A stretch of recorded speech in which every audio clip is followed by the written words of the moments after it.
Okay, welcome everyone to our session on GitHub training for the archive work group. And today we're looking at the Singularity Net Archive, how it's all set up on GitHub and everything. So I'll just go into a screen share and do a quick overview first. Okay, the Singularity Net Archive is a GitHub organization. So a GitHub organization is the main account on which repositories are held. So we set up an organization over a year, about a year ago now, slightly less than a year ago, and set up repositories in there to hold archive information. A little explanation here of that. If I can just um, okay. Can you copy the link in the chat, Vanessa, if you have? Yeah, we'll do. Okay. Um, Now, in any organization, you have like a brief overview, you have like a description of what's in the organization, and you have the people here who are participating. So that includes people like Tivo and myself, and I think Anika, you're probably here as well somewhere. Um, and they're people who've been invited and accepted invitations, and we'll talk about that a bit more later when we get to the project board. The main where most of the project organization done is in its own repo called the Singularity Net Archive. Um, and the main reason for setting this up was to set up an archive of Git books. So we hold the archive on a Git book, like particularly the Singularity Net Archive, which goes back to 2022. And this everything you see here in the Git book format, so all the content here, all the meetings and so on, going back, may take time to load a little bit, is mirrored on the back end here in a repo. And the reason, so it's linked, any changes that happen to the Git book are reflected at the backend repo. And so that means if that makes this open source in the sense that the front end, if we lose this front end here, we still have this back end for all the information that we have here. Okay, so that's a quick overview of that and why we're using the GitHub. Now, what we do, we have meetings every 2 weeks, and sorry, and yeah, so we have meetings every 2 weeks, and we work from a project board. Now, to get to a project board from the main site, you click on here, and you see a list of projects, and the particular project board that we're working from is called the Singularity Net Archive project board. And I'll just copy that in chat if it's not there already.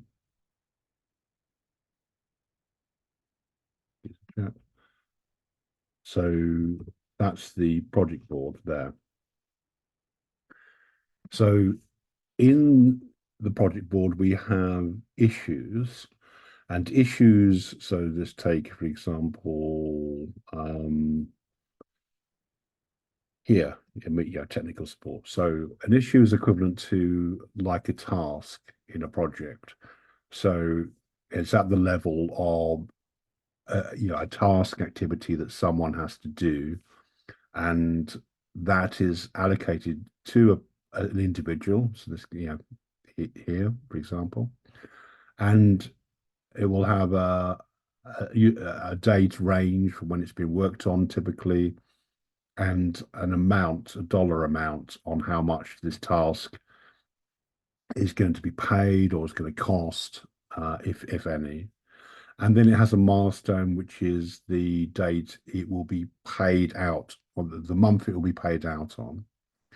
So typically, issue will have a description in the title of what it's about, um, maybe a description or overview or in more detail. And then underneath there is the opportunity to add comments here. So, comments that are often added during a meeting, but can be added in between meetings. So, do you have any questions, Nika, on the issues at all?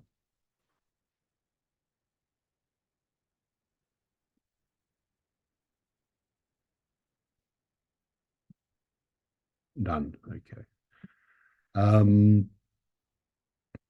Okay. The way the project board is grouped by the here you can see how it's grouped by. It's grouped by status. And status is so if I click on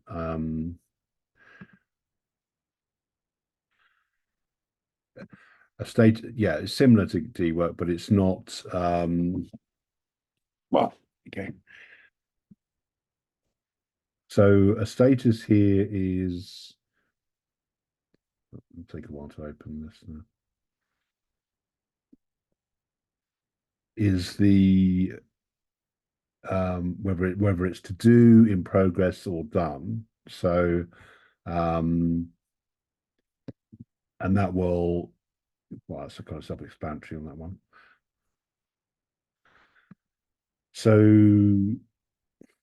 when something's in progress, it's marked as in progress and it's active, obviously, and we will then discuss at bi-weekly meetings. We discuss the progress of that task, and when it's closed, it's done here, and that's recorded as completed.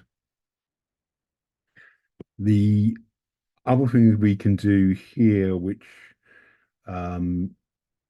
we can't necessarily do on D work, is export a view of all this data. And so all the data here can be exported to a CSV file, and provide archived itself as well. Okay. To create a task, I'll just do an issue. You would just go here, and then I'll just put in yeah, you can export the board. I'll show you if I can find what I just exported.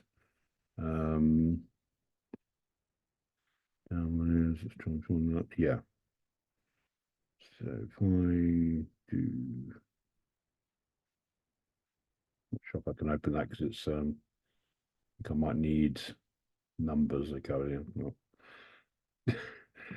okay. There, so you can export it as comment and eliminated data here. And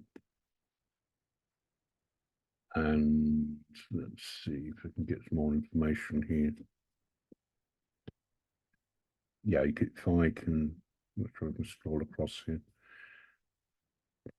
There, but so you can have all the assignee data, the title, and I can't scroll across on this, but oh yeah, here we go. So we can go across. We got the status, milestones, labels, and the amount. So all this can be exported out, and then taken anywhere you want to take it into a spreadsheet. Yeah, here as it's here into numbers, or it could be archived as well. So to create a new issue, you would go to here and add an item. I'll just do a test issue. And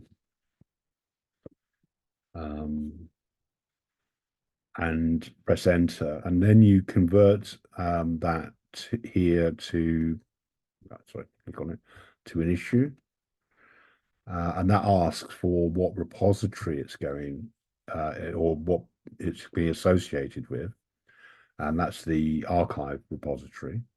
And then you can assign it to someone. So I'm going to assign it to myself, for example. The status is well, begins with to do and then in progress, as discussed before. The milestone is the date it's going to be costed against, and the label is how we categorize the issue. I'll just put it for meters for the moment. And then you would have the dollar amount. Yeah, so he had what's happened. Oops. Um, back. Yeah, test issue here. So I lost it for a moment there. So then you would have the dollar amount that you'd be costed against that. So I'll change this later. Let's say that's $10. So that creates the issue, and then we can talk to it. So describe, um, describe the the work to be done there, and then when we come back to discuss it later, we can then add comments here. So add a comment here. Now, again, what is different here with D work is that if you see here, this list of um, labels or statuses, every change you make to a task is recorded. So I don't think that's quite the. I don't think you can add. For example, in DWork, if you add a comment, it's not art recorded that you make that comment on a particular time, and it's not backed up anywhere. So here it shows you that I added this to the archive 2 minutes ago. I converted it from a draft issue. I assigned it to myself. I added a milestone and I added a label. So everything that happens on GitHub, in fact, on a GitHub project board, is recorded. So you can always see who has done what and what changes people have made. And the same goes with a comment. The comment is made a minute ago. So again, it tells you when things happened. Yeah, you can make a comment on. I mean, if you've got access to this particular test issue, Anika, actually, if you maybe you can comment on this. I'm not sure if you can. You should be able to if you have access. So I'll just put this into chat. This is a link to the test issue I've just done. So if you go to this test issue and if you have access, you should be able to go scroll down here where I put and then just add a comment yourself there if you're logged into GitHub.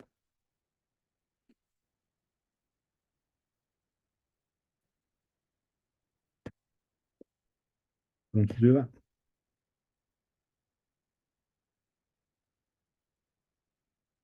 Yeah, that's it. So as you can see, I'll just wait a bit. That says, and also Vanessa's commented as well. So, and that says now, because literally it is now, but if I refresh this, well, still commented now because it's still less than 2 minutes ago. But it will give an audit trail of what who discussed what and when. The other thing you can do in a test issue or any issue actually is you can add links to other information like documents and so on. And you can, for example, if I go back to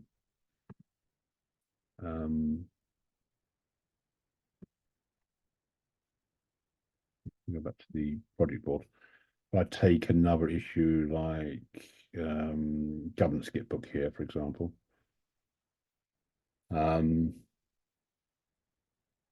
I must open this.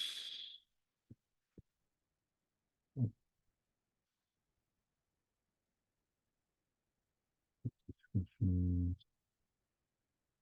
me just go to YouTube. And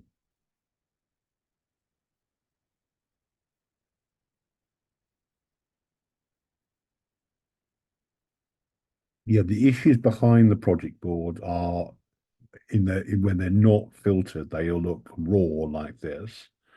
So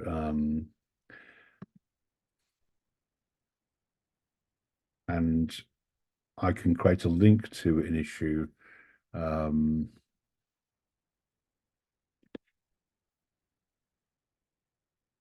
Here in and there should when I create a link to an issue here, hopefully, it should autofill. There you go. So when I create a link to an issue, it autofill for. So this is linking to another issue, and then that provides information in this issue about that other issue. And the way you do that is you paste the link to the issue here and add a little dash in front of it. The other reason why you might want to do this is because this will now refer to this issue. So if I go to this issue here, it will say that this test issue mentions this issue. So you also another thing which you can't really do in dwork is tasks can't refer to each other and keep an audit trail of each other. So for example, in this issue, I can then go back to the test issue and see that it's referring here. Okay. And okay, that is it for issues.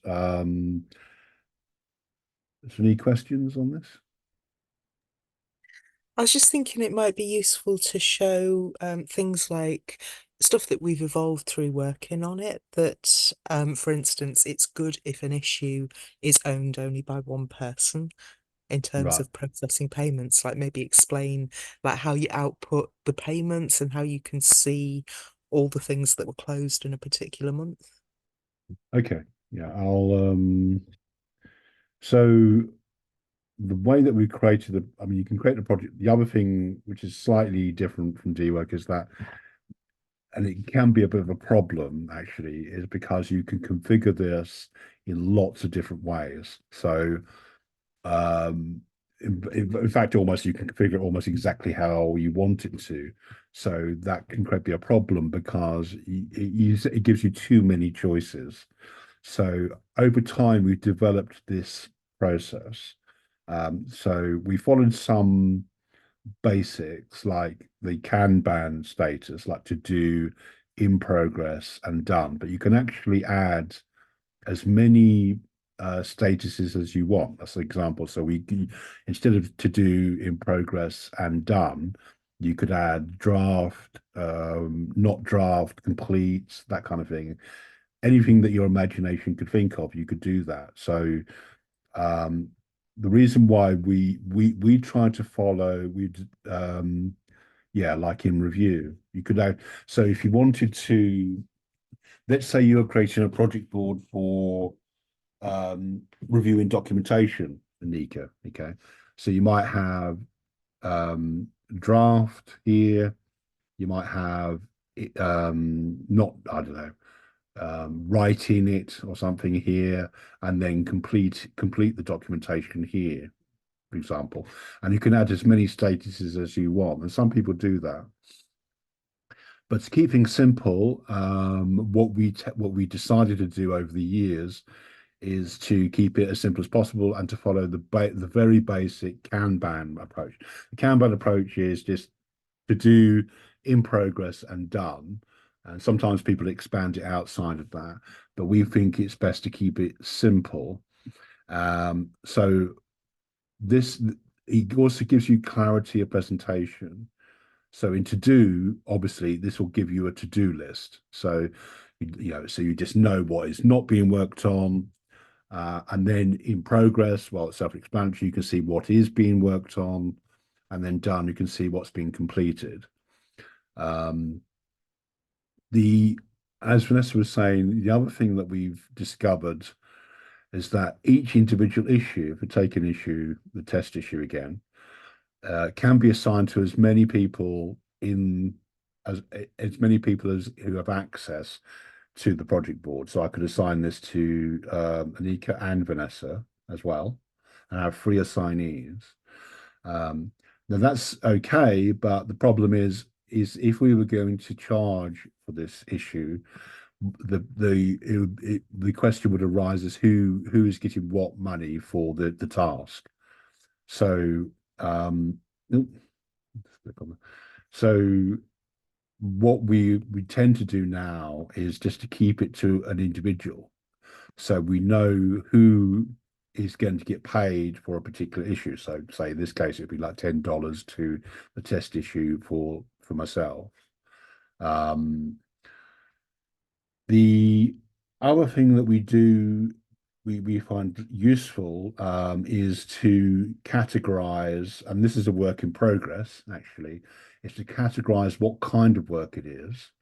Now, I've attached a label for meetings to this one, but other examples are, well, the development issues, which a lot of work is done by Andre, but Anika, you've done also some work on technical support for development, but that would all come under development work.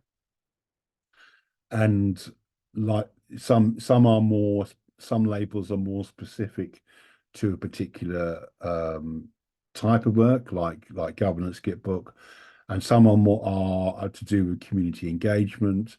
So you have like the bounties for publicity, mentorship of bounty holders, that kind of thing. There is a label for the backlog, which we do have a backlog, which we're working on. And then we have for the actual archive itself, there is this set here, which is actually work on the archive in progress, the actual Git book. Yeah, the labels give you as Vanessa just commented, give you a glance on the project board about what this issue means, like what's it's associated with. Now, you can actually filter the labels as well by going to, you go to the top column here and you can filter any of these columns. By the way, I'll just show you this now. So if I go to labels here, I think you can sort this ascending and descending as well. So in alphabetical order, I think it's alphabetical order. Yes, it is. Yeah. And then you can select a value. So let's say I only want to see archive. I just click on that and it'll only show the archive labels. Also, I can then export that as well. So any view that I do, I can export that to a CSV file. So let's say I wanted to know all the costs of archive work, which would be, well, here. So all the amounts here. I could then filter the labels to archive and then export all the work oh, sorry, I'm just clicking on all the work that archive did. You can also do combined filters. So let's say I wanted to see all the work due to be paid out in March for the archive group. I'll go to here as well, and I can filter March there. And there you go. You've got just all the work that's been done in March by the archive group. And then I can filter assignee as well if I wanted to. So I could say all the work that Vanessa did, let's say. And there you go, all the work that Vanessa's done, and you can then filter it, in depth. Here you can see up the top in the bar here, you can see what's been filtered upon. So the label archive's been filtered on, the milestone March has been filtered on, and the assignee's been filtered on. And I can actually save this as a view here as well. So let's clear all that. So that allows in dwork, you can't do that dynamically. You have to you're given a set format in dwork. So you can't choose, you can't your statuses that you're given, like the to do in progress or whatever, are set. You can't change them. You also are limited. You can create labels, but you can't really um, the filtering doesn't you can't really filter or use the categorization or group the data in dwork. And the export options in dwork are a bit limited as well. As well as that, dwork doesn't have an audit trail. So all the so every any change you make in dwork, it doesn't you can't see who necessarily made that change, and it's not backed up to an open source repository either. So, but dwork does have its advantages in the sense that it has a perception because people have been using it as being more accessible than GitHub. Yeah, you can't filter the master. I mean, I don't want to create. It can be a bit of an unfair comparison because dwork is like developed more for is a very rapid development. It's only been around a couple of years, and it really is aimed at token rewards. What we try to do here, the reason why we're using just discard these changes. The reason why we use this is because it's open source. What that means is if I go back to all the issues here live in a repository. So a repository is a store of data or code or text. So, for example, I gave the example here of the Git book. Okay, so I go, this is the backend repository for our main archive Git book. So if I go, that's what the front end looks like there. But any changes you make here are backed up here, and you can, which means also that this can be licensed. So it has an Apache 2 license. So what that means is anyone can, well, would be given the conditions of this license, someone could copy this repository and use it as long as they give, well, the terms of the license, they can reuse the data in this Git book. The other thing, which isn't so apparent from the front end of the Git book, but is apparent maybe on the backend repository, is it shows you every single change that's been made. Okay, so everything that happens in the Git book is recorded at the back end. And usually you don't see this data because it's just too much detail. Like literally everything is recorded. So even if you change capital letter or a word, everything would be changed. That would allow you to see who's changed what as well. So here, Andre has done a lot of changes, and that's probably because he's using his tool to update the Git book. And occasionally we have Vanessa when, a few weeks ago, doing like, here. And that will show you also, if you click on the commit, what actually changed. So in green is the additions, I think, and then if there was any red, there'd be if it's any red, that would be deletions as well. Okay. Now this is particularly used in code development. So, but we tend to hide it from people because we don't want to frighten people off. So we use this interface here, and we let people. Well, we're actually updating the Git book now through the tool that Andre's developed. But that tool, all that tool does is it takes a record and then records that in a database, and then also outputs the data into a markdown format here. Um, yeah, that's right. From the main content. So everything you see here, Anika, I'm trying to find it. It's hard to see. If I go to trying to find something more a concrete example. Let's say 2024, where we are, January, week one. Yeah, we've only been using the tool since January, so anything Yeah. before that was added manually. Uh, But yeah, you can see. yeah. So let's see this example here. I just took this at random. Okay. So Saturday, the 6th of January, 2024, Gamers Guild. Okay.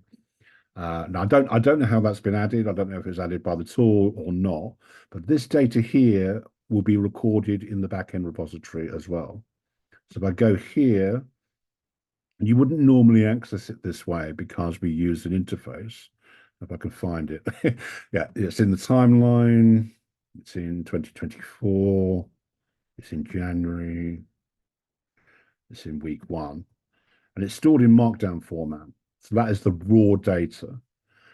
This tells me that the last person who changed this was Vanessa, and when she changed it, and who she is 2 weeks ago. And there's the actual raw data of Gamers Guild, which you're seeing here. So everything here, this is just a presentation of the raw data here. Now, if you go down to, if I go down, if I come up here, I could even see this is previews the output in Markdown. The code would give me the raw text. And the history here would tell me all the changes of that page. So that page was initially committed 3 months ago. And then it was deleted, so it must have been moved around in the directory. There was then some timeline alterations done about 3 months ago. And then in November, there was some more alterations. And then most recently, Vanessa added some meeting data. So all that is recorded. Not only that, this could all be changed. This could all be rolled back. So I'm not going to touch any of this, but this, and I won't go into too much detail on this because we're not really using this feature. But let's say someone vandalized this or changed it with unwanted changes or a mistake or something. We could choose a state to roll back to, and then and then that would be what's called merged. So we would roll back a change and then recommit the changes that a state that we wanted to. And that's another thing that dwork can't do. Dwork doesn't do that at all. So anything I think dwork probably updates its data to a database, which you would have to have administrative access to make any changes to. So it's not really accessible. Here, anyone who has permissions, the permissions on this are quite limited because obviously we don't want people changing the content of the Git book. So that is limited to administrators. I'm an administrator. I think Vanessa's an administrator. But if we needed to, we could roll back. But even administrators, even if we rolled something back, there'll be a record of what we have done. So yeah, that's another reason why it's open source. And that's another meaning of the term open source as well. Is that, I mean, it can seem rather sinister in a way because everything you do is recorded. Absolutely everything you do. There's total accountability and total transparency, you know. That also means you have to be careful about what you put into GitHub in general, actually. So if I went to this test issue, for example, I wouldn't want to put personal information in here. I wouldn't want to put any confidential information, any links to wallet addresses, things like that, you know. So, and also it needs to be quite, I would want to be quite reasonably professional. I wouldn't want to insult anyone, you know, and all that can be covered in your terms and conditions, you know. So, um, so that's a lot of information. So I kind of will stop there a bit. And is there any other questions, Amika, or anyone?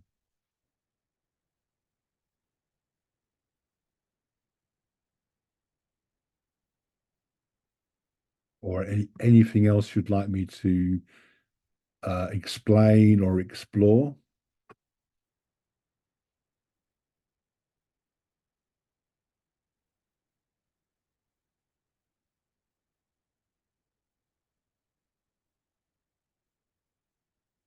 Okay,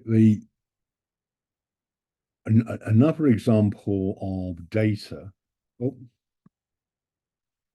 how do they archive meeting summaries? Right, that's okay. That's a tool issue.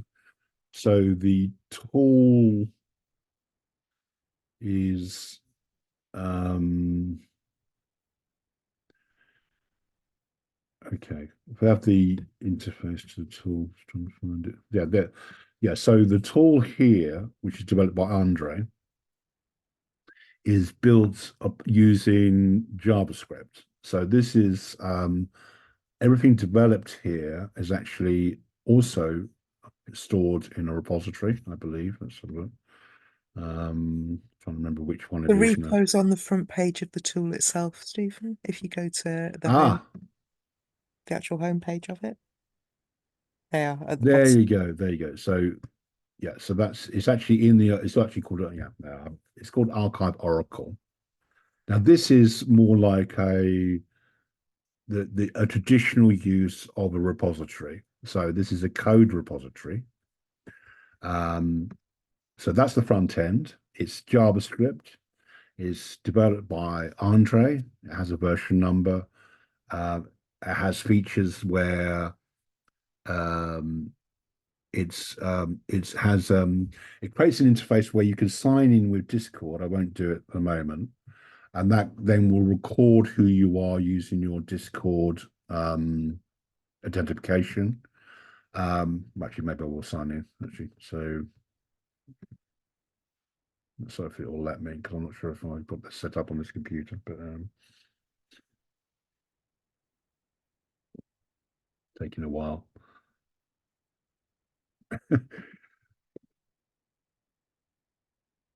See if I can log in. Am I human? Well, that's a good question. Um, yeah, it's not going to let me. So,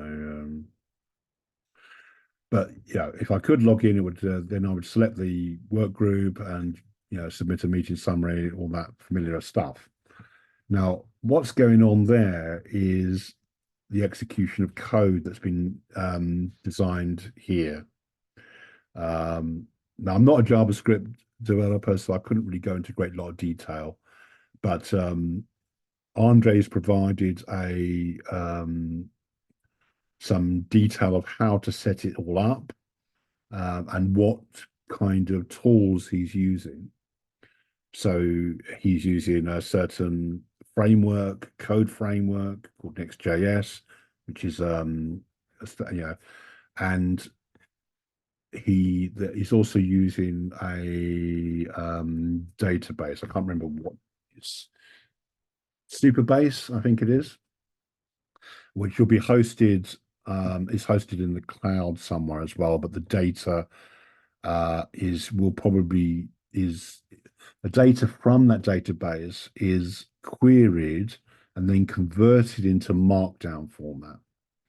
Now, sorry, it was a long-winded answer to your question, Unique. When it's converted to markdown format from here, it goes into here, into the actual Git book. So when we were looking at the content earlier, particularly some of the most recent content, like 18 hours ago, let's go to February maybe, you should see, yeah, you see here when it's been updated. So week 8 has been updated 4 days ago, and that was probably updated by the tool. Yeah, so it's got Andre here. And that commit is from the tool. So he's run a batch command, which has updated it here. So yeah, it's all automated essentially, but we are still also again you can see the history there. So you can see this is an automation. Let's see by a series of batches. So this is looks like it's been done on. Is the batch done every week, Vanessa? Looks like it has been done every week. I mean, I tend to do them when they appear, to be honest. Yeah. So, but in this case, we have two updates to this markdown file, which is week 8. So what's happened here is that the meeting summaries have been inputted into the tool here, which it doesn't show much because I'm not signed in. So you're putting your data here. It would then be converted to Markdown, and committed here. So it's commit that, yeah, and so update here. So I go to this update, you can see what has changed here as well. So that uh, I could go. I'm not to go into more detail. Would really be talking about how it's developed. I'm not a developer of JavaScript, so that is a question that you'd have to direct to Andre. But that is the basic principle for what we're doing. Um, and the reason why we do that as well, particularly the reason why we're doing that, yeah, right, yeah, and perhaps you can see why how it all ties together as well, because so we have the Git. If you think of the Git book is just a view of the repository. It's just a format. It's not. So if we lose also the Git book itself, powered by Git book, I'll just go here, is a proprietary tool. It's something we have to pay for. Now, which means it's not strictly speaking open source. In that the tool that we use is not, and also is vulnerable to change. So if we lost access, Could you try again? so if we lose access to Gitbook, then we would be buggered if we didn't have. We would be in trouble if we didn't have a back end. But because we have a back end, we're not dependent on Gitbook. All the data here is independent of the Gitbook because the Gitbook is just a view of it. So if we lost this, we could recreate all the data. And that is also how Andre is able to use a JavaScript tool, which updates the markdown here, which then in turn updates the Gitbook. But also, it allows us to potentially to what we have in mind next. This is the reason why we hope people will get involved in the archive work group, is to take it a bit further. And what could happen further is more automation and more tokenization. So if you take the example of the projects, let's say, let's go back to the projects again and the project board. So imagine, let's say, this test issue, if I allocated it to you, say to you, Anika, and then we costed it and everything. Now, what we could do is something we can do with GitHub. If we close this issue, it can set off a automation, which then could pay you potentially. That's what we could do. So we haven't started work on that, but it has been done, in other ecosystems as well, where we would just do a transaction from a completed issue. The other thing we can do is, because it's all data. So, for example, if I go to uh, everything is data, including how we manage everything, and also the archive is data, like raw text data. Then we can use the data as a source for an AI library. The only proof of concept we've done on that is I've done so far is this Python notebook here. Um, uh, so this is like a proof of concept. So this isn't live, but it's like the code that you need to interrogate the data. So the way this would work is that it would install some libraries, and in this case, it's using OpenAI, and then you would import a source. So and the source can be a Gitbook, for example. It could be a spreadsheet. It could be a repository markdown. That kind of thing. So you then access an AI API like OpenAI, and then you could interrogate it, like you ask it questions like, "What is Singularity Net," for example. And in this example, it shows a response, and the response will be based upon the source that you're handing it. So that's another reason why we're doing this. Is not DWork certainly couldn't do this, so it's another reason why we are doing it in the way that we're doing it. And it may take time, because it does take a lot of time to get this right, because um, it's also a reason why Andre built the tool. Um, because um, the tool is a JavaScript interface, but any data you put into the interface in the first instance goes to a super-based database, and that allows us to clean the data, to make the data in a easier to read format, typically a JSON, what's called a JSON format, which I'm trying to remember what that stands for, JSON actually, but there might be an example of a JSON file here somewhere. Let's see, in the Oracle.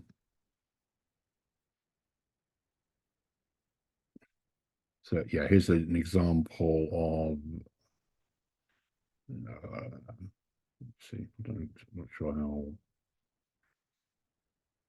Yeah, so JSON file is just basically a bracketed file with different levels, but this can contain any data, including text. So you could take, for example, markdown file and put that into a JSON format. What Andre has done, and Vanessa actually, has created these templates based on different work groups, which categorize, which create a format which can be easily digested by a kind of like a JSON file. And then that we take that, and then that is committed to a Gitbook.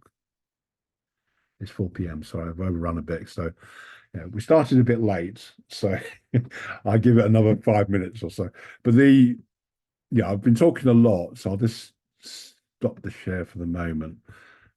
Um, Again, is there anything else you want me to cover, Anika, or have I just said going on too much? No, no, I'm good. It's actually nice. Yeah. I mean, if you've got any questions, I can, on any specific. I mean, it's hard to focus on just specifics, So, but if not, I will could end the session. Is there anything else you want to say, Vanessa? No, I can't think of anything. I think you covered it all. Okay, that's good. I'll stop recording then.